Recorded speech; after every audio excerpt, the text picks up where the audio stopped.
রব্বুল আলামিন কোরআন শরীফে বলেন, ওয়ামান আ'রাযা আন যিকরি ফাইন্না লাহু মাঈশাতান দনকা। যে মানুষ আমি আল্লাহর ইয়াদ থেকে বিমুখ হয়ে যাবে, যে মানুষ আমি আল্লাহকে স্মরণ করবে না, যার জীবনে নামাজ নাই, যার জীবনে রোজা নাই, যার জীবনে আমি আল্লাহর জিকির নাই, আমার বিধান নাই, তার দুনিয়ার জীবন হবে দুর্বিষহ। পরকালে তো শাস্তি আছেই। এর আয়াতের শেষ অংশের মধ্যে পরকালের কঠিন শাস্তির কথা বলা আছে।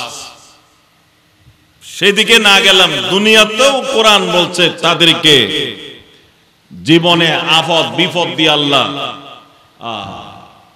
কঠিন পরিস্থিতির সম্মুখীন করবেন যদি আল্লাহর বিধানের সাথে আমাদের সম্পর্ক এবং আমাদের তাল্লুক না থাকে। তাই আল্লাহর সাথে আমাদেরকে সম্পর্ক করতে হবে, আল্লাহর বিধান আমাদেরকে পালন করতে হবে, না হয় মুক্তির কোনো পথ নাই। যা ভুল ভ্রান্তি আমাদের হয়ে গেছে ওইগুলো থেকে তওবা করতে হবে, আল্লাহর কাছে মাপ চাইতে হবে। এমন না যে আমাদের ইসলাম ধর্ম, আমাদের নবীজির মাধ্যমে এত সুন্দর চমৎকার বিধান আমরা পেয়েছি যে মুসা আলাইহিস সালামের মতো কঠিন বিধান নেই যে গুনাহ করলে গুনার জন্য, শিরিক গুনাহ করলে শিরিক গুনার জন্য তাকে হত্যা করতে হবে। যেসব বনি ইসরাইল গরু পূজা করেছিল, মুসা সামিরি যে গরুর বাছুর তৈরি করেছিল তার পূজায় যারা লিপ্ত হয়েছে একদল, আর একদল তাদেরকে বাঁধা দিয়েছিল, আর একদল পূজাও করে নাই, বাঁধাও দেয় নাই, নীরবতার ভূমিকা পালন করছিল। তিন দল হয়েছিল বনি ইসরাইল গরু পূজাকে কেন্দ্র করে। মুসা আলাইহিস সালামের মাধ্যমে আল্লাহ পাক রব্বুল আলামিন বিধান দিলেন, এখানে যারা গরু পূজা করেছে শিরক, তারা তো মস্ত বড় অপরাধী,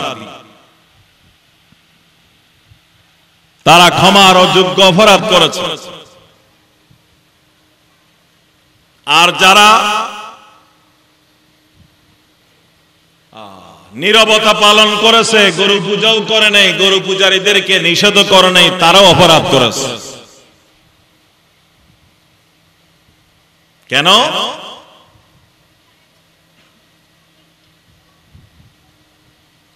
ভালো কাজ করা যেমন দায়িত্ব, গুনাহ বর্জন করা যেমন দায়িত্ব, আরেকজনকে ভালো কাজ করার আদেশ করা, গুনাহ বর্জনের আদেশ দেওয়া, এটাও দায়িত্ব। আমর বিল মারুফ নাহি আনিল মুনকারের, সেটা না করলেও গুনাহ। আল্লাহ তাআলা মুসা আলাইহিস সালামের মাধ্যমে বললেন, যারা তোমরা গরু পূজাও করো নাই, গরু পূজারীদেরকে নিষেধ করো নাই, তোমরা অপরাধ করেছো। তোমরা অসৎ কাজ থেকে নিষেধ না করার কারণে তোমরাও পাপিষ্ঠ, তোমাদেরকেও সাজা ভোগ করতে হবে। হ্যাঁ, যারা এখানে নাহি আনিল মুনকার, অসৎ কাজ থেকে নিষেধ করার দায়িত্ব পালন করেছে, গরু পূজারীদেরকে কঠোরভাবে নিষেধ করেছে, বারবার তাদেরকে বুঝাইছে গরু পূজা না করার জন্য, এরা গুনাহগার নয়, তাই তাদের তওবার দরকার নাই। বাকি দুই দলকে তওবা করতে হবে। বনি ইসরাইলের ঘটনা বলছে, গরু পূজারী যারা আছে তোমাদেরকেও তওবা করতে হবে, যারা নীরবতা পালন করেছো তোমাদেরকেও তওবা করতে হবে। এখন গরু পূজারীদের তওবা কি, নীরবতা পালনকারীদের তওবা কি? মুসা আলাইহিস সালামের মাধ্যমে আল্লাহ তাআলা জানালেন, গরু পূজারীদের জন্য তওবার একটাই পথ, তাদের গুনাহ মাফের একটাই পথ, তাদেরকে হত্যা করতে হবে। আর নীরবতা পালনকারীদের তওবার পথ হলো গরু পূজারীদেরকে হত্যা করতে হবে। তাদেরকে গরু পূজারীরা এক জায়গায় হাজির হবে, বসে পড়বে। ওই সৌদি আরবে মাথা কাটার জন্য যেভাবে জল্লাদ নিয়ে যায় খুনিকে, মাথা নিচু করে বসে পড়ে, আর জল্লাদ তার গর্দনের উপর তরবারি মেরে মাথাকে আলাদা করে দেয় দেহ থেকে। ওইভাবে সবাই বসে পড়বে, নীরবতা পালনকারীরা হাতে তরবারি নিয়ে এদেরকে হত্যা করবে। এরা নিহত হয়ে যাবে। এটা হলো গরু পূজারীদের তওবা, আর ওরা নিজেদের হাতে এদেরকে হত্যা করবে, এটা হলো তাদের তওবা।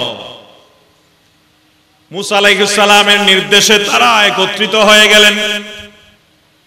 গরু পূজারীরা নির্দিষ্ট জায়গার মধ্যে হাজির হয়ে গেলেন, আর নীরবতা পালনকারীরা তওবা হাতে নিয়ে জল্লাদের ভূমিকা পালন করার জন্য, এদেরকে হত্যা করার জন্য তরবারি নিয়ে হাজির হয়ে গেলেন।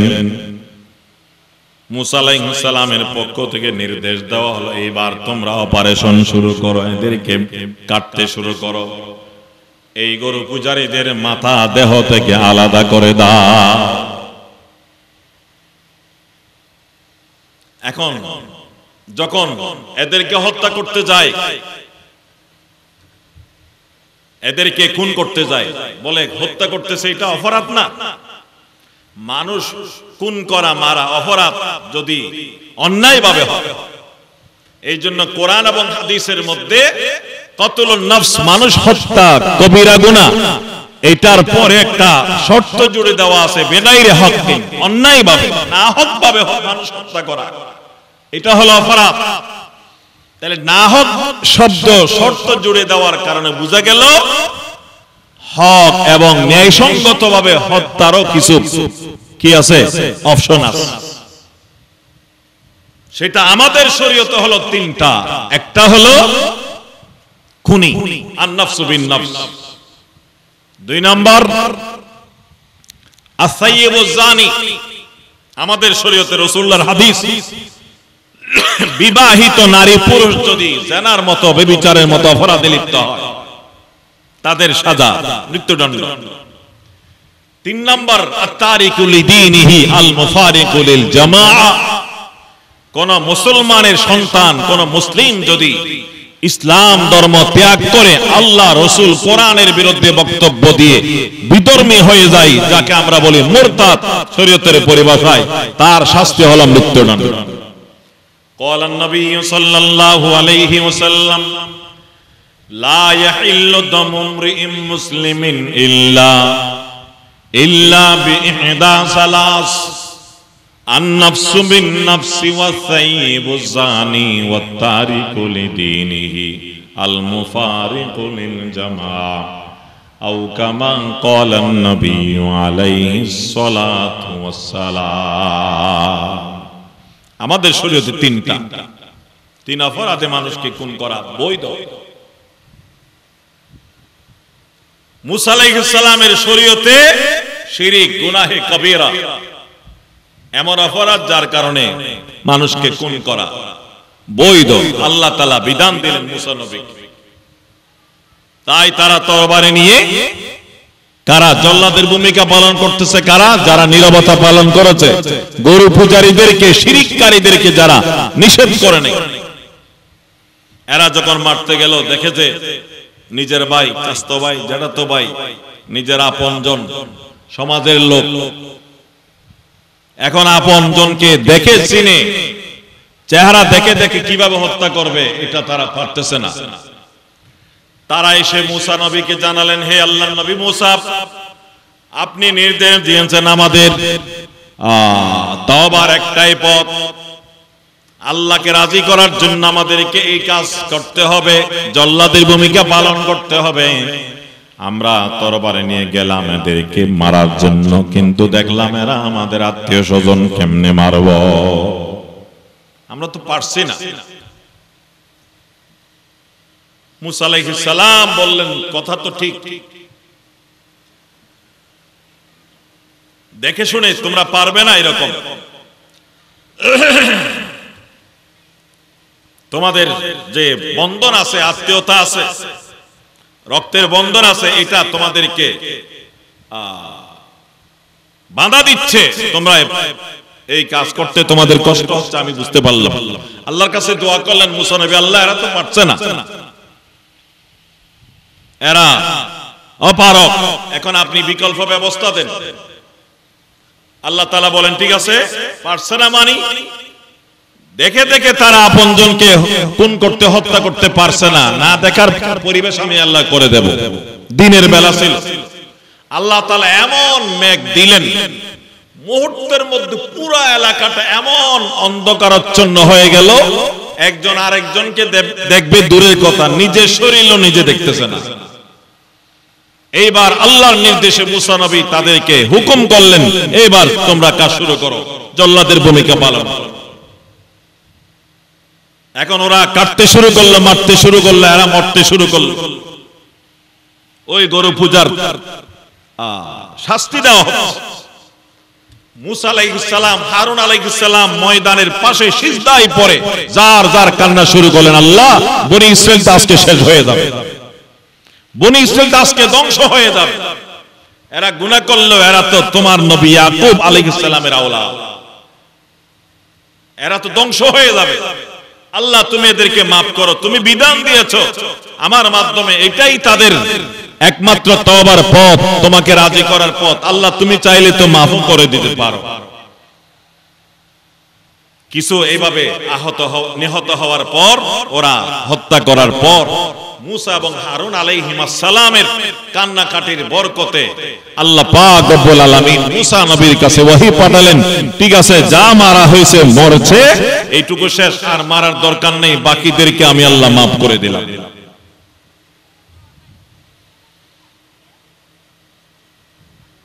তাহলে তওবার মাধ্যমে আল্লাহকে রাজি করতে হবে। ওখানে বিধান ছিল কঠিন, এই কথাটা উল্লেখ করার জন্য আমি ওখানে গেলাম। মুসা আলাইহিস সালামের শরীয়তে বিধান অনেক কঠিন ছিল, অনেক কঠিন বিধান। আমরা কত মানুষ কত পাপ করেছি, আমি জানি, আমার আল্লাহ জানে, হয়তো দুনিয়ার আর কেউ জানে না, আল্লাহ গোপন রাখেন। কিন্তু মুসা আলাইহিস সালামের ওখানে, বনি ইসরাইল ওখানে একটা কঠিন বিধান ছিল। রাতের বেলা নিজের ঘরের ভিতরে বা নিজের অফিসের ভিতরে বা নিজের গুদামের ভিতরে কি অপরাধ করলো, কি দুই নাম্বারি করলো, কি বেজাল দিল, কি করলো না করলো, দরজার মধ্যে কম্পিউটারের লেখার মতো লেখা উঠে যেত, অমুক রাতের বেলা এই কাজ করেছে, যত লোক আসবে ওই লেখা দেখবে। আল্লাহ তাআলা আমাদেরকে কত হেফাজত করেছে।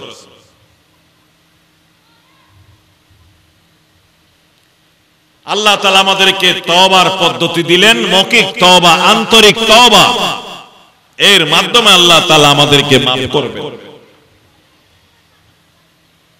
এটাই হলো আমাদের মুক্তির পথ। বললাম রাসূলুল্লাহর হাদিস, কুল্লু বনি আদম খাতা, সব আদম সন্তান আমরা পাপে এবং গুনাহে লিপ্ত।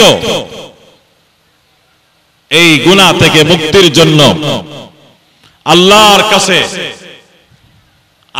কাছে নাজাত পাওয়ার জন্য পদ্ধতি হলো তওবা, ইস্তিগফার।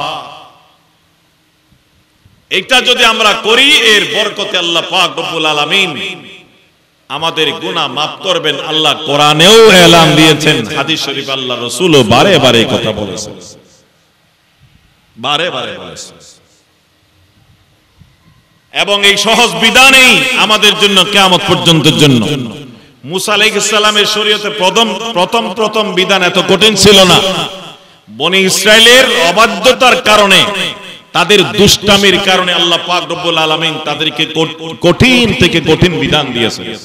যত তারা দুষ্টামি করেছে, তত আল্লাহ বিধান কড়া করে দিলেন, কঠিন করে। এর আগে কিন্তু এত কঠিন বিধান ছিল না।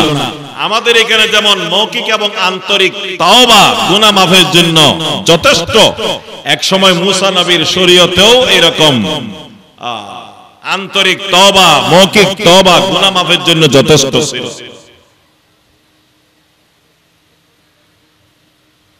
যেমন আজকে আমাদের দেশে বৃষ্টি হচ্ছে না,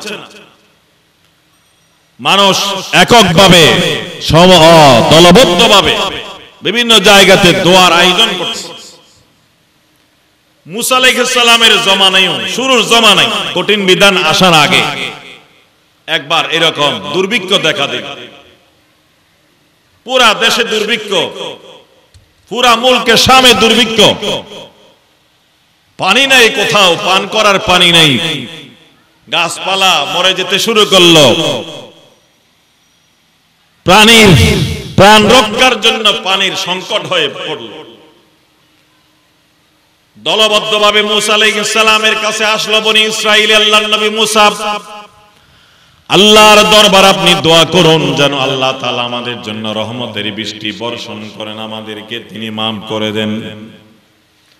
মুসা নবী বললেন, আজকে নয়, আগামীকাল তোমাদেরকে নিয়ে আমি খোলা আকাশের মধ্যে গিয়ে আল্লাহর কাছে দোয়া করব যেন আল্লাহ তাআলা রহমতের বৃষ্টি বর্ষণ করেন। আগামীকাল সকালবেলা তোমরা সবাই বের হয়ে আসবে, খোলা আকাশের মধ্যে তোমাদেরকে নিয়ে আল্লাহর দরবারে দোয়া করব। ৭০,০০০ বনি ইসরাইল একত্রিত হলো। মুসা আলাইহিস সালাম তাদেরকে নিয়ে আল্লাহর দরবারে দোয়া শুরু করলেন। দীর্ঘ সময় দোয়া করলেন, অনেক লম্বা দোয়া। অন্য সময় যে কোনো দোয়া করলে মুসা আলাইহিস সালাম আল্লাহর পক্ষ থেকে সাথে সাথে ওই দোয়া কবুলের বার্তা চলে আসতো, সাথে সাথে আল্লাহর পক্ষ থেকে কবুলিয়তের মেসেজ চলে আসতো। আজকে এত লম্বা দীর্ঘ দোয়া করলেন কিন্তু কবুলিয়তের কোনো লক্ষণ নেই। আকাশের মধ্যে বৃষ্টি, দূরে কথা মেঘও দেখা যাচ্ছে। অথচ আম্বিয়ায়ে কেরাম নিষ্পাপ আল্লাহর খাস বান্দা, তারা দোয়া করলে কবুল হওয়ার কথা। আমাদের নবীজির জামানায় হয়েছে, রাসূল করিম সাল্লাল্লাহু আলাইহি ওয়াসাল্লাম মসজিদে নববীতে মিম্বরের উপর দাঁড়ালেন খুতবা দেওয়ার জন্য জুমাবার। রাসূলুল্লাহর পিছনে জুমার নামাজ আদায় করার জন্য দূর দূরান্ত থেকে হাজার হাজার সাহাবারা চলে আসতেন। অনেক দূর থেকে একেবারে মরুভূমি এলাকার একজন সাহাবী আসলেন রাসূলুল্লাহর পিছনে নামাজ আদায় করার জন্য। আল্লাহর নবী যখন মিম্বরের উপর দাঁড়ালেন খুতবা দেওয়ার জন্য, ওই দূরের মরুভূমির সাহাবী তিনি দাঁড়ালেন, দাঁড়িয়ে বললেন, ইয়া রাসূলুল্লাহ, আমাদের এলাকায় পানির অভাব, বৃষ্টি নাই, পুকুরের মধ্যে কূপের মধ্যে কোনো পানি নাই, নদীর মধ্যে পানি নাই, হাউজের মধ্যে পানি নাই, পানির সংকট। ইয়া রাসূলুল্লাহ, আপনি দোয়া করুন যেন আল্লাহ তাআলা আমাদের জন্য রহমতের বৃষ্টি নাযিল করেন। রাসূল করিম সাল্লাল্লাহু আলাইহি ওয়াসাল্লাম ওই খুতবার মাঝখানে হাত তুলে তাদের জন্য রহমতের বৃষ্টির দোয়া করলেন। আল্লাহ, অমুক এলাকার মানুষ পানির অভাবে আপনার কষ্টের মধ্যে আছে, তুমি তাদের জন্য বৃষ্টি বর্ষণ করো। অনাবৃষ্টির কারণে তোমার বান্দারা কষ্ট পাচ্ছে, আল্লাহ তুমি বৃষ্টি বর্ষণ করো। হাদিসের বর্ণনাকারী সাহাবী বলেন, রাসূল করিম সাল্লাল্লাহু আলাইহি ওয়াসাল্লাম হাত তুলে দোয়া করলেন, মুনাজাত করলেন। হাত নামানোর আগে আগে দেখলাম আকাশ মেঘাচ্ছন্ন হয়ে গেল। আমরা নামাজ থেকে ফারেক হওয়ার আগে আগেই বৃষ্টি বর্ষণ হওয়া শুরু হয়ে গেল। সুবহানাল্লাহ। এবং ওই যে এলাকার মানুষটা বৃষ্টির জন্য আল্লাহর নবীর কাছে দোয়া চাইলো, ওই এলাকার মধ্যে লাগাতার পুরো এক সপ্তাহ রাত দিন বৃষ্টি বর্ষিত হলো। এমন বৃষ্টি হলো ওখানে রাস্তাঘাটের মধ্যে পানি জমা হয়ে গেল। পরের জুমার মধ্যে আবার ওই লোক এসে বলেন, ইয়া রাসূলুল্লাহ, আমাদের এলাকায় যথেষ্ট হয়েছে পানি, আর পানির প্রয়োজন নাই। পুরো এক সপ্তাহ রাত দিন বৃষ্টি হয়েছে, আমাদের যত পানির প্রয়োজন সব পানি আলহামদুলিল্লাহ জমা হয়ে গেছে। পুকুর এবং খাল বিল নদী নালা সবগুলো পানিতে ভরপুর হয়ে গেছে। এর চেয়ে যদি আর বেশি বৃষ্টি হয় তাহলে আমাদের আবার জলবদ্ধতার কারণে কষ্ট হয়ে যাবে। ইয়া রাসূলুল্লাহ, আর বৃষ্টির প্রয়োজন নাই, যেন বৃষ্টি বন্ধ করেন। রাসূল করিম সাল্লাল্লাহু আলাইহি ওয়াসাল্লাম হাত তুলে আল্লাহর দরবারে দোয়া করলেন। ওই জায়গা সারা ডানে বামে আল্লাহর নবী হাতের ইশারায় বললেন, আল্লাহুম্মা হাওয়ালাইনা ওয়ালা আলাইনা, আল্লাহুম্মা হাওয়ালাইনা ওয়ালা আলাইনা। আয় আল্লাহ, আমাদের উপর, এই এলাকার উপর, কাঙ্ক্ষিত এলাকার উপর প্রচুর পরিমাণে বৃষ্টি বর্ষিত হয়েছে, আর বৃষ্টির প্রয়োজন নাই, আর পানির প্রয়োজন নাই। আল্লাহ, আরো যদি তোমার বৃষ্টি দেওয়ার মর্জি থাকে তাহলে আশপাশ এলাকায় দেন, এই এলাকায় আর প্রয়োজন নাই। আল্লাহর নবী এইভাবে দোয়া করার সাথে সাথে বৃষ্টির মোড় ওই দিক থেকে ভিন্ন দিকে ফিরে যায়। মুস্তাজাবুদ দাওয়াত, মুস্তাজাবুদ দাওয়াত বলে এমন মানুষদেরকে যারা হাত তুলতে দেরি, দোয়া কবুল হতে দেরি নেই। মুসা আলাইহিস সালাম আল্লাহর পয়গম্বর, দোয়া করেছেন দীর্ঘ সময়, কাই মনোবাক্যে ৭০,০০০ বনি ইসরাইল নিয়ে দোয়া কবুল হওয়ার কথা, কিন্তু কোনো লক্ষণ নাই, কোনো আলামত নাই, বৃষ্টির কোনো মেঘ বাদল দেখা যাচ্ছে না। মুসা আলাইহিস সালাম একটু পরে দোয়া করলেন, আয় আল্লাহ, আল্লাহর কাছে টেলিফোন করলেন, আল্লাহর কাছে কথা বললেন, আয় আল্লাহ, এত দীর্ঘ সময় ধরে আমি ৭০,০০০ বনি ইসরাইল নিয়ে তোমার দরবারে দোয়া করলাম, আয় আল্লাহ, তুমি তো আমাদের দোয়া কবুল করলে না, বৃষ্টির জন্য আমরা কান্নাকাটি করলাম, তুমি তো বৃষ্টি দিলে না। আল্লাহ তাআলা মুসা আলাইহিস সালামের কাছে ওহী পাঠালেন, টেলিফোনে কথা হচ্ছে আল্লাহ এবং মুসা নবীর মাঝে, আল মুকালামা বাইনাহু ওয়া বাইনাল্লাহ। আল্লাহ তাআলা বলেন যে ৭০,০০০ বনি ইসরাইল নিয়ে মুসা আপনি দোয়া করতে আসলেন, এই ৭০,০০০-এর ভিতরে একজন মানুষ এত বড় পাপিষ্ট আছে, ও বিগত দীর্ঘ ৪০ বছর পর্যন্ত অপরাধ করে যাচ্ছে অবিরাম, ৪০ বছরেও আমার কাছে কোনোদিন ক্ষমা চাইনি। সে পাপিষ্ট মানুষের কারণে আমি দোয়া কবুল করি নাই, তার কারণে দোয়া মঞ্জুর করা হয় নাই, তাকে বের করে দাও আগে, তারপরে দোয়া কবুল করো। ৭০,০০০ মানুষের ভিতরে একজনের কারণে বাকিদের দোয়া কবুল হচ্ছে না। আল্লাহ তাআলা বলেন, মুসা তাকে বের করে দাও মজলিস থেকে। মুসা আলাইহিস সালাম চিন্তা করলেন, একজন মানুষকে এইভাবে কিভাবে বের করে দেব? ঠিক আছে, আমরা যেন আমাদের যেন বের করতে না হয়, বের করে দিতে না হয়, আমরা ঘোষণা দিয়ে দেব যেন সে নিজে বের হয়ে যায়। বিশাল এলাকার মধ্যে জমায়েত, ৭০,০০০ মানুষের জন্য অনেক বড় এলাকা। মুসা আলাইহিস সালাম কয়েকজন লোককে বিভিন্ন দিকে পাঠালেন, তুমি এইদিকে যাও, তুমি এইদিকে যাও, তুমি এইদিকে যাও, পুরা মজমার মধ্যে ঘুরে ঘুরে এলান করো, কে আছে বড় পাপিষ্ট মানুষ, দীর্ঘ ৪০ বছর যাবত লাগাতার গুনাহ করে যাচ্ছ, তোমার কারণে আমাদের দোয়া কবুল হচ্ছে না, মুসা নবীর দোয়া আল্লাহ তাআলা কবুল করছেন না। আল্লাহর পক্ষ থেকে মুসা নবীর মাধ্যমে এলান করা হচ্ছে, তুমি মজলিস থেকে বের হয়ে যাও, তাড়াতাড়ি তুমি বের হয়ে যাও। কয়েকজন মানুষ ঘোষণা দিতে শুরু করলো, পুরা এলাকায় ঘোষণা হওয়ার পরে এক ঘোষকের আওয়াজ তার কানে পৌঁছলো, ওই পাপিষ্ট মানুষের কানে। বলা হচ্ছে, নির্দেশ নবীর, মজলিস থেকে তুমি বের হয়ে চলে যাও। এখনো বড় বিপদে।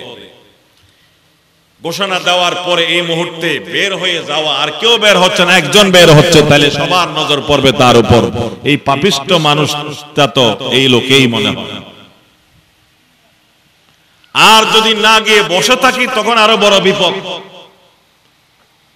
আল্লাহ তাআলা হয়তো মুসা নবীকে মেনশন করে, এখন না বললেও পরের বার হয়তো মেনশন করে বলে দিতে পারেন, যে মানুষটার কথা বলছিলাম ও মজলিসের অমুক কর্নারে বসছে, তার পোশাক এরকম, চেহারা এরকম। আল্লাহ তাআলা এইভাবে যদি মুসা নবীকে বলে দেন, আর মুসা নবী যদি বলেন, এই কোয়ালিটির যে মানুষটা মজলিসে বসা আছে তাকে বের করো, তোমরা তাকে অনুসন্ধান চালিয়ে বের করে এবং তাকে মজলিস থেকে বের করে দাও, তখন তাকে একেবারে সর্বনাশ। তখন ওই গুনাহগার মানুষটা ওই জায়গায় মাওলার দরবারে মুনাজাত এবং কান্নাকাটি শুরু করল যে আল্লাহ, আমি গুনাহ করেছি, কিন্তু দীর্ঘ 40 বছর পর্যন্ত আমার গুনার খবর আমি জানতাম, তুমি জানতে, আর কেউ জানতো না। তুমি দয়া করেছো, মানুষের সামনে আমার গুনার কথা প্রকাশ করো নাই। আল্লাহ কত বড় দয়াবান। মেরে মৌলা মেরে সত্তারুল উয়ুব, মেরে মৌলা মেরে সত্তারুল উয়ুব, মেরে মৌলা মেরে গফফারুজ যুনুব, মেরে মৌলা মেরে গফফারুজ যুনুব। আল্লাহ পাক রব্বুল আলামিন মানুষের গুনাহ গোপন রাখেন, এটা আল্লাহ পাকের দয়া।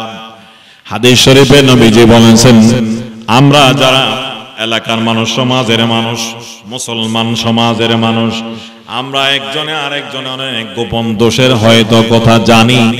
রাসূল করিম সাল্লাল্লাহু আলাইহি ওয়াসাল্লাম বলেন, আমি কোন মুসলমান ভাইয়ের গোপন দোষের কথা জানার পরে যদি তাকে গোপন রাখি, প্রকাশ না করি, মানুষের সামনে তাকে বেইজ্জত করার জন্য আমি যদি ষড়যন্ত্র না করি, আমি তার গোপন গুনার কথা, পাপের কথা, অপরাধের কথা জানার পরে যদি আমি গোপন রাখি, কাল কিয়ামতের ময়দানে আল্লাহ তাআলা আমার গুনাহকেও গোপন করে কিয়ামতের ময়দানে আমাকে বেইজ্জত করবে না। আর আমি যদি কাউকে বেইজ্জত করার জন্য তার গোপন দোষ সমাজে প্রচার করি, রাসূলুল্লাহ বলেন কিয়ামতের ময়দানে আমার গোপন দোষের কথা কোটি কোটি মানুষের সামনে আল্লাহ প্রকাশ করে আমাকে তাদের সামনে অপদস্থ করবেন।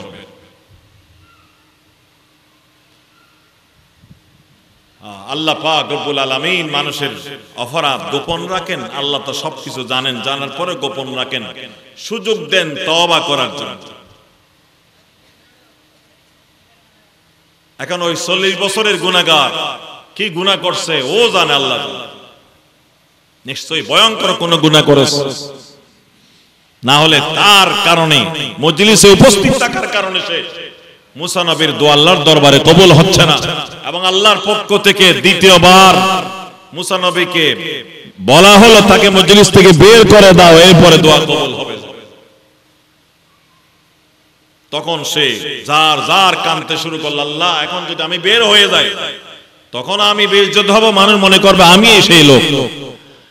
আর যদি আপনি মুসা নবীকে আমার পরিচয় বলে দেন, আমার চেহারা সুরত পোশাকের কথা বলে দেন, আমাকে খুঁজে এখান থেকে বের করে যদি আমাকে মজলিস থেকে উঠাই দেয়, তখন তো একেবারে সর্বনাশ।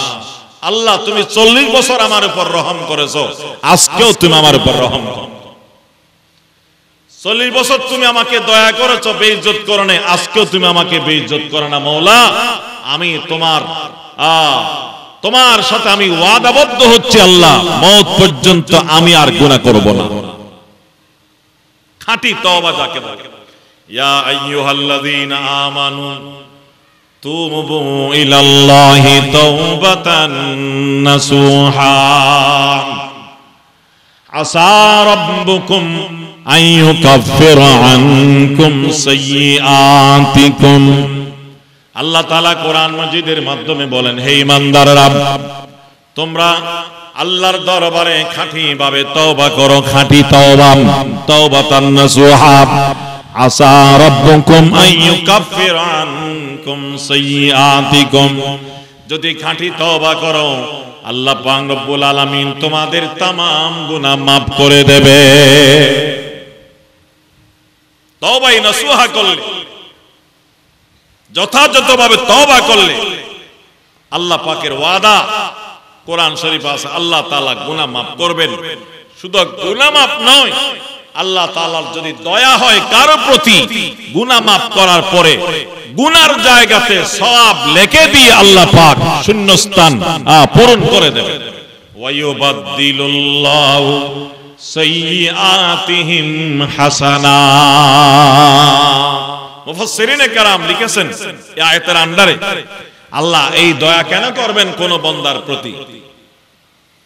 বলে যে এই দয়া করবেন যে কোন তার মাহবুব বান্দার প্রতি, এই জন্য গুনাহ লেখা হয়েছিল পৃষ্ঠায়, গুনাহ ডিলিট করে খালি থাকলে পৃষ্ঠা, এই পৃষ্ঠা যে কেউ দেখবে পড়বে এই আমলনামা, যখন পৃষ্ঠা খালি দেখবে সন্দেহ আসবে মনে মনে, নিশ্চয় এখানে কিছু লেখা ছিল, নিশ্চয় এখানে কিছু ছিল, হয়তো তওবার কারণে মাফ হয়েছে। আর যদি পৃষ্ঠা খালি না থাকে, ওখানে আল্লাহ তাআলা নেকি দিয়ে পৃষ্ঠা ভর্তি করে দেন, যে কেউ পাঠ করবে আর সন্দেহ যাবে না যে এখানে গুনার কোন লেখা ছিল, কারণ পৃষ্ঠা তো নেকি দিয়ে ভর্তি হয়ে গেছে। এই দয়াও আল্লাহ তাআলা করবেন তার কোন মাহবুব বান্দার প্রতি, যদিও সবার জন্য না। যেমন আয়াতটা নাযিল হয়েছে হযরত ওয়াহশীর ব্যাপারে, খাস মানুষের ব্যাপারে। তো ওই মানুষ কোথায়? ওই মজলিসের মধ্যে বনি ইসরাইলের 70,000 মজমার ভিতরে ওই লোক ওই জায়গাতে জার জার কাঁদতে শুরু করলো মওলার দরবারে। মনে মনে বললে হয়ে যায় দোয়া মুনাজাত, বড় আওয়াজে বলার দরকার নেই। আল্লাহ তো আলিম মিজাতিস সুদূর। হ্যাঁ, বড় আওয়াজেও করা যায়, ছোট আওয়াজেও করা যায়, দোয়াও জিকিরও। কেউ যদি জিকির আস্তে আস্তে করে সেটাও যায়, কেউ যদি জিকির বড় আওয়াজে করে সেটাও কি যায়। কেউ যদি কোরআন শরীফ বড় আওয়াজে পড়ে মানুষের অসুবিধা না হয় মতো, তাহলে সেটাও যায়। কেউ আস্তে আস্তে পড়লে সেটাও যায়। রাসূল করিম সাল্লাল্লাহু আলাইহি ওয়াসাল্লাম শেষ রাত্রে তাহাজ্জুদের নামাজের টাইমে আবু বকর সিদ্দিক রাদিয়াল্লাহু তাআলা আনহুর বাড়ির দিকে গেলেন। দেখলেন আবু বকর সিদ্দিক রাদিয়াল্লাহু তাআলা তার ঘরের মধ্যে একেবারে ছোট ছোট আওয়াজে তেলাওয়াত করছেন, দোয়া মুনাজাত করছেন, একেবারে ছোট আওয়াজ। এরপরে ওমরের বাড়িতে গেলেন, দেখলেন ওমর একেবারে বিকট আওয়াজে চিল্লাই চিল্লাই কোরআন শরীফ পড়ছে এবং দোয়া মুনাজাত করছে। ফজরের নামাজের পর রাসূল দুজনকে ডাকলেন, আবু বকর তোমাকেও দেখতে গেলাম, ওমর তোমাকেও দেখতে গেলাম। আবু বকর তোমাকে দেখলাম তুমি একেবারে ছোট আওয়াজে, তুমি ছাড়া আর কেউ না শোনো মতো এইভাবে দোয়া মুনাজাত তেলাওয়াত করছো। ওমর তোমাকে দেখলাম বিকট আওয়াজে করছো, কার কি রহস্য? আবু বকর তুমি এত আস্তে কেন করলা, কারণ বলো। তুমি এত জোরে কেন করলা, কারণ বলো। আবু বকর সিদ্দিক জবাব দিলেন, ইয়া রাসূলুল্লাহ ইন্নী আসমাইতু মান নাজাইতু, হে আল্লাহর পয়গম্বর আমি তো মুনাজাত করছি আমার রব্বে করিম মওলাই করিম আল্লাহ পাক রব্বুল আলামিনের সাথে। আমার তো জানা আছে আপনিও বলেছেন আমার আল্লাহ ছোট আওয়াজে কথা বললেও সরাসরি শুনে। আল্লাহ তো একেবারে কাছে। ওয়া ইযা সাআলাকা ইবাদি আন্নী ফাইন্নী করিব, হে আমার নবী আমার বান্দারা, আমি আল্লাহর ব্যাপারে যদি আপনার কাছে প্রশ্ন করে আমি আল্লাহ কোথায়, কাছে নাকি দূরে, আপনি বলে দেন ফাইন্নী করিব, আমি আল্লাহ আমার বান্দার একেবারে নিকটে, একেবারে কাছে। অন্য আয়াতে বলছেন আল্লাহ ওয়া নাহনু আকারাবু ইলাইহি মিন হাবলিল ওয়ারিদ, আমি তার শাহী রব থেকে আরো নিকট। হযরত আবু বকর সিদ্দিক বললেন, ইয়া রাসূলুল্লাহ যাকে আমি ডাকছি তাকে তো আমি শুনাই দিলাম, ইন্নী আসমাআতু কাদ নাজাইতু, যাকে আমি ডাকছি তাকে তো আমি শুনাই দিয়েছি, তিনি তো আস্তে বললেও শুনেন, জোরে বলার কি দরকার? এই জন্য আমি আস্তে আস্তে বলি। ওমরকে জিজ্ঞাসা করলেন তুমি কেন জোরে জোরে পড়ো?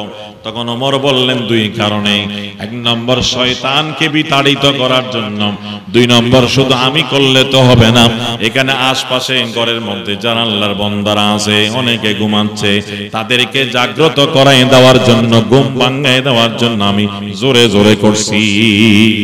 রাসূল করিম সাল্লাল্লাহু আলাইহি ওয়াসাল্লাম বলেন, আবু বকর তোমারটাও রাইট, ওমর তোমারটাও রাইট, তোমারটাও সঠিক, তবে আবু বকর তুমি আরেকটু আওয়াজকে বড় করলে ভালো, এত আস্তে না।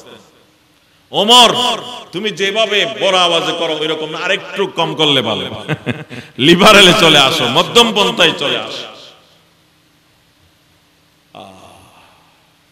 ওই 70,000-এর মধ্যে একজন বনি ইসরাইল নীরবে যার যার আল্লাহর দরবারে কান্না শুরু করলো, আয় আল্লাহ আমি তো অপরাধ করেছি, তুমি জানো 40 বছর তুমি আমার উপর দয়া করেছো, আমাকে বেইজ্জত করো নাই। আজকে তোমার নবীর সামনে 70,000 বনি ইসরাইল দেশবাসীর সামনে তুমি আমাকে মেহেরবানি করে বেইজ্জত করো না। আল্লাহ আমি মাফ চাই, তুমি আমাকে মাফ করে দাও। আমি লজ্জিত হলাম, আমি শর্মিন্দা হলাম। আমি তোমাকে কথা দিচ্ছি মওত পর্যন্ত আর আমি অপরাধ করব না। বাদশাহ जुर्मे मारा दरगुजार मा गुनागा प्रेमे तू आमरजेगार तूने को कारी बद कर दाए जुर्मे बे अंदाजा बे हद कर दाए सालहा दर बंद सिया गश्ताए आखिरत कर दा पोशी मां गश्ताए बेगुना नगु जश्ते बर्मा साथे बाहुजुरे दिल न कर दम तो आते नफ्सु शैता जद करी मारा है मन रहमतन बाशन शफाअत खाहे मन बरदरामत बंदाये बोगरी खताम आबरोये खुद बयारी खताम मगफिरत दारद उम्मीद अज लुत्फे तू जाके खुद फरमुदाई ला तकनतू। এই বনি ইসরাইল যখন আল্লাহর দরবারে খাঁটি ভাবে তওবা করলো, লজ্জিত হয়ে আল্লাহর দরবারে তওবা করলো, আর সামনে এই গুনাহ না করার জন্য ওয়াদাবদ্ধ হলো। তওবায়ে নসুহা যখন করলো, তিন কথার নাম তওবায়ে নসুহা। যে গুনাহ করে যাচ্ছে ওই গুনাহ ছেড়ে দেওয়া এবং গুনাহ করার কারণে আল্লাহর দরবারে লজ্জিত হওয়া, সামনে না করার জন্য পাক্কা ইরাদা করা। তিন শর্ত পূরণ করে ওই বনি ইসরাইল যখন আপনার তওবায়ে নসুহা করল, আল্লাহ পাক রব্বুল আলামিন তাকে সাথে সাথে maaf করে দিলেন। সুবহানাল্লাহ। আল্লাহ তাকে maaf করে দিলেন। যখন maaf করে দিলেন, মুসা আলাইহিস সালামের কাছে বার্তা আসলো, মুসা তোমার মুনাজাত দোয়া কবুল করলাম। মেঘ শুরু হয়েছে এবং বৃষ্টি শুরু হয়ে গেছে। যে জন্য দোয়া করেছিলেন ওই দোয়া সাথে সাথে কবুলিয়তের আলামত শুরু হয়ে গেছে। মুসা আলাইহিস সালাম বলেন যে আল্লাহ এতক্ষণ দোয়া করলাম, তুমি দোয়া কবুল করলে না, আর তুমি বললে ওই মানুষের কারণে দোয়া কবুল করো নাই, তাকে বের করে না পর্যন্ত দোয়া কবুল করবে না। এখনো তো এই মানুষ বের হতে আমরা দেখলাম না, আমরা বের করতেও পারি নাই, তাকে এখনো পর্যন্ত আবিষ্কার করতে পারি নাই। আল্লাহ তুমি আবার কেন আমার দোয়া কবুল করলে, বৃষ্টি বর্ষণ করলে? আল্লাহ তাআলা মুসা নবীকে জানালেন, ও মুসা, যে মানুষের কারণে দোয়া কবুল করি নাই, বৃষ্টি বন্ধ ছিল, ওই মানুষের কারণে দোয়া কবুল করলাম, বৃষ্টি বর্ষণ করলাম। যার কারণে দোয়া কবুল করে নেই তার কারণে দোয়া কবুল করলাম, যার কারণে বৃষ্টি বন্ধ করেছিলাম তার কারণে বৃষ্টি আবার বর্ষণ শুরু করলাম। বলে মানি তো বুঝলাম না। বলে মানি তার গুনার কারণে আমি নারাজ হয়ে বৃষ্টি বন্ধ করেছিলাম, সে তোমাদের মজলিসে থাকার কারণে কারো দোয়া কবুল করে নেই, তুমি নবী হওয়ার পরে তোমার দোয়া কবুল করে নেই, কিন্তু সে এখন ক্লিন হয়ে গেছে। এই টাইমের ভিতরে সে এমন ভাবে তওবা করেছে, আমি তাকে maaf করে দিয়েছি, আমি তাকে maaf করে দিয়েছি, সে আমার কাছ থেকে ক্ষমা আদায় করে নিয়েছে, আমার কাছ থেকে ক্ষমা আদায় করে নিয়েছে তওবায়ে নসুহার মাধ্যমে। তাকে তুমি বের করে দিলে বা সে নিজে উঠে গেলে বেইজ্জত হতো, সে বেইজ্জত হয় নাই, আমার কাছে তওবা করেছে। আমি আল্লাহ আগে যেমন তাকে দয়া করেছি আজকেও দয়া করলাম, তাকে আমি maaf করে দিলাম, তার কারণে বন্ধ ছিল, তার কারণে শুরু করে দিলাম।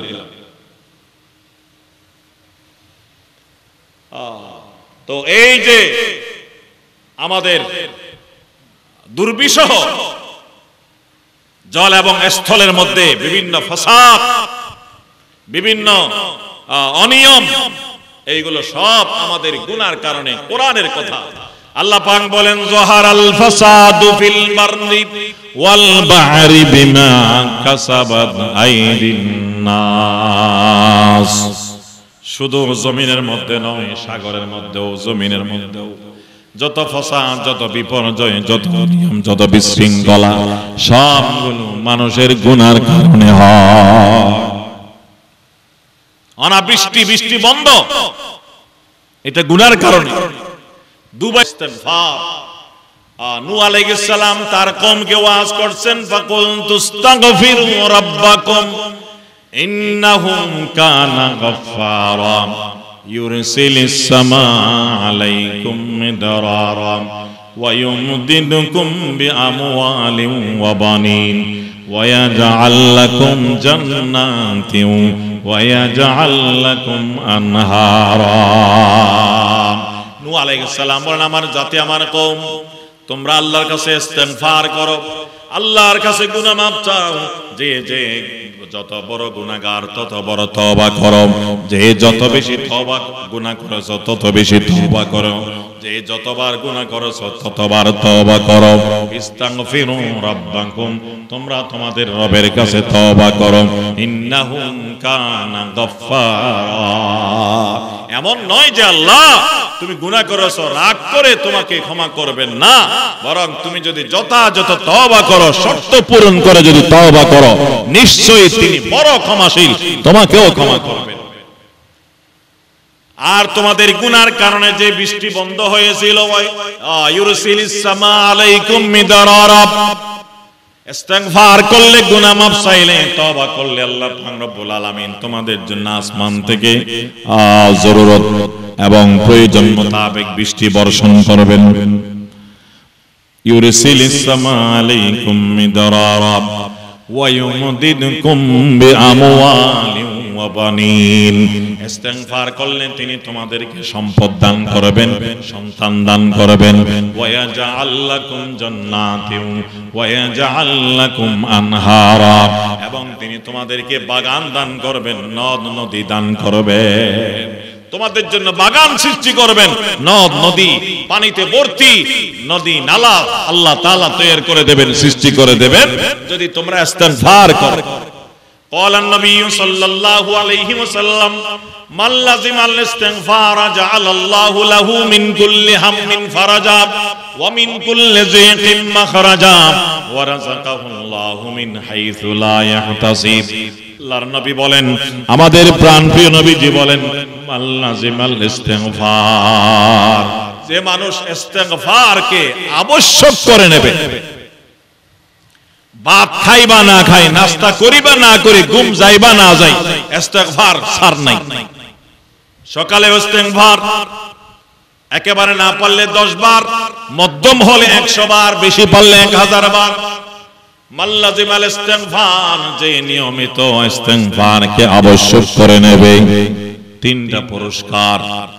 জাআলাল্লাহু লাহু মিন কুল্লি হাম্মিন ফারাজা, আল্লাহ তাআলা তার সমস্ত পেরেশানি দূর করে দেবে, সব টেনশন আল্লাহ দূর করে দেবেন। আল্লাহ রাসূলের সহিহ হাদিস, ওয়া মিন কুল্লি যিকিম মাখরাজা, এবং সমস্ত অভাব, সমস্ত বিপদ থেকে তিনি তাকে মুক্তি দান করবেন। ওয়া রাযাকাহুল্লাহু মিন হাইসু লা ইয়াহতাসিব, এবং আল্লাহ পাক রব্বুল আলামিন তাকে এমন ভাবে রিজিক দান করবেন, সে কল্পনাও করতে পারবে না কিভাবে তার কাছে রিজিক আসে। কিসের কারণে? আমল কি? ইস্তিগফার, আল্লাহর কাছে তওবা করা, আল্লাহর কাছে মাফ চাওয়া। একটা ঘটনা বলে আলোচনা শেষ করছি। হযরত হাসান বসরি রাহমাতুল্লাহি আলাইহি, বিশিষ্ট তাবেঈ, সরগরুহে আউলিয়া, তাজুল আউলিয়া, সমস্ত আউলিয়া কেরামের সরদার, হযরত আলীর শীর্ষ শাগরিদ হযরত হাসান বসরি রাহমাতুল্লাহি আলাইহি বসে আছেন, ছাত্র খাদেম মুরিদান বসে আছে। এক লোক আসলো মরুভূমি এলাকার দূর থেকে, এসে বলে যে হুজুর, আমাদের এলাকায় দুর্ভিক্ষ চলতেছে, দুর্ভিক্ষ, খানা নাই, পানি নাই, কি আমল করব? হুজুর বলেন, তোমরা সবাই এলাকাবাসী বসে বসে ইস্তিগফারের আমল করো। কিসের আমল? ইস্তিগফারের আমল। সবাই গুনাহ মাফ চাও, একা দলবদ্ধভাবে সবাই গুনাহ মাফ চাও আল্লাহর দরবারে। আরেকজন আসছে, আরেকজন এসে বলে, হুজুর হুজুর খুব অভাবের মধ্যে আছি, টাকা নাই, পয়সা নাই, খানা নাই, খুব অভাব। এই অভাব কেমনে যাবে? কোন একটা আমল বলেন। হযরত হাসান বসরি রাহমাতুল্লাহি আলাইহি বলেন, ইস্তিগফার আমল করো। তুমি তোমার পরিবারের সদস্য সবাই মিলে রাত দিন সকাল বিকাল ইস্তিগফারের আমল করো। আল্লাহ তাআলা ইস্তিগফারের বরকতে তোমাদের অভাব দূর করবেন। আরেকজন এসে বলে, হুজুর আমি কৃষক মানুষ, বাগানে চাষ করি, কিন্তু কোথাও পানি নাই, নদীর মধ্যেও পানি নাই, নালার মধ্যে পানি নাই, বাগান মরে যাওয়ার উপক্রম, কি আমল করব? হাসান বসরি বলেন, ইস্তিগফারের আমল করো। তুমি সব সময় ইস্তিগফারের আমল করতে থাকো, আল্লাহ তাআলা তোমার বাগানকে তরতাজা করবেন। বাগানের জন্য যে পানির প্রয়োজন পাশে পানির ব্যবস্থা করে দেবেন। আরেকজন আসছে, হুজুর বলে, হাজির হয়ে বলে, হুজুর বিয়ে করেছে অনেক বছর হয়ে গেল, কোনো সন্তান নাই, আমার বিবিও পেরেশান, আমি পেরেশান, আমার শ্বশুরালয় পেরেশান, আত্মীয় স্বজন সবাই পেরেশান, কি আমল করলে আল্লাহ সন্তান দান করবেন? হাসান বসরি বলেন, তোমরা গিয়ে ইস্তিগফারের আমল করো। আজ থেকেই ইস্তিগফারের আমলকে রুটিন বানায় নাও। ইস্তিগফারের আমলের বরকতে আল্লাহ তোমাকে সুসন্তান দান করবে। রোগী 4-5 রকম, সবাইকে ওষুধ দিছে একটা। এরপরে একজন সচেতন মুরিদ খাদেম আরজ করলেন আদবের সাথে, হুজুর ঘটনা তো কিছু বুঝলাম না। একজনে বলে আমার এলাকায় দুর্ভিক্ষ, আরেকজন বলে আমার অভাব, আরেকজন বলে বাগানে পানি নাই, বাগানের ফলমূল নষ্ট হচ্ছে, আরেকজন বলে সন্তান হচ্ছে না। সবাইকে আপনি ওষুধ দিলেন একটা, কেন? এর পিছনে কোন দলিল আছে বা এটা কেন বললেন যদি একটু ব্যাখ্যা করে বলতেন। হযরত হাসান বসরি বলেন, হ্যাঁ শোনো দলিল। আউযু বিল্লাহি মিনাশ শাইতানির রাজিম। তিনি কোরআন শরীফের আয়াতটা তাদের সামনে তেলাওয়াত করে দিলেন। ফাকুল তুস্তাগফিরু রাব্বাকুম ইন্নাহু কানা গাফফারা ইউরসিলিস সামাআ আলাইকুম মিদরারা ওয়া ইউমদিদুকুম বিআমওয়ালিন ওয়া বানিন ওয়া ইয়াজআল লাকুম জান্নাতিন ওয়া ইয়াজআল লাকুম আনহারা। সবাই আরবি তো বুঝে, সবাই বুঝতে পারলো। এই আয়াতের তাফসীর করেছেন হযরত হাসান বসরি রাহমাতুল্লাহ আলাইহি আমলি ভাবে। এই আয়াতের মধ্যে আল্লাহ তাআলা ইস্তিগফারের যে সমস্ত উপকারিতার কথা বলেছেন, এগুলো সব তো এখানে আছে। এই আয়াতের উপর নজর দিয়ে তিনি সবাইকে এই সবক দিয়েছেন, এই ওষুধ বলেছেন। আল্লাহ তাআলা আমাদেরকেও ইস্তিগফারের আমল করার ফরায়েজ ওয়াজিবাত, যে ফরজ বিধানগুলো আছে, ওয়াজিব বিধান আছে শরীয়তের, এইগুলো পালন করব, সুন্নাত মুআক্কাদা পালন করব, গুনাহ থেকে দূরে থাকব। এরপরেও যদি গুনাহ ছোটখাটো হয়ে যায়, তওবা ইস্তিগফার করতে দেরি করব না। ইস্তিগফারের আমল করতে থাকলে আল্লাহ তাআলা দেখবেন সব বিপদ আপদ থেকে আমাদেরকে মুক্তি দান করবেন, পেরেশানি দূর করে দেবেন, অভাব দূর করে দেবেন, এবং আল্লাহ তাআলা টেনশন মুক্ত জীবন দান করবেন। আল্লাহ আমাদের সকলকে বুঝার আমল করার তৌফিক দান করুন। আমিন সুম্মা আমিন। ওয়া আখিরু দাওয়ানা আনিল হামদুলিল্লাহি রাব্বিল আলামিন ওয়া সাল্লাল্লাহু তাআলা আলা খাইরি খালকিহি মুহাম্মদ ওয়া আলিহি ওয়া আসহাবিহি আজমাইন।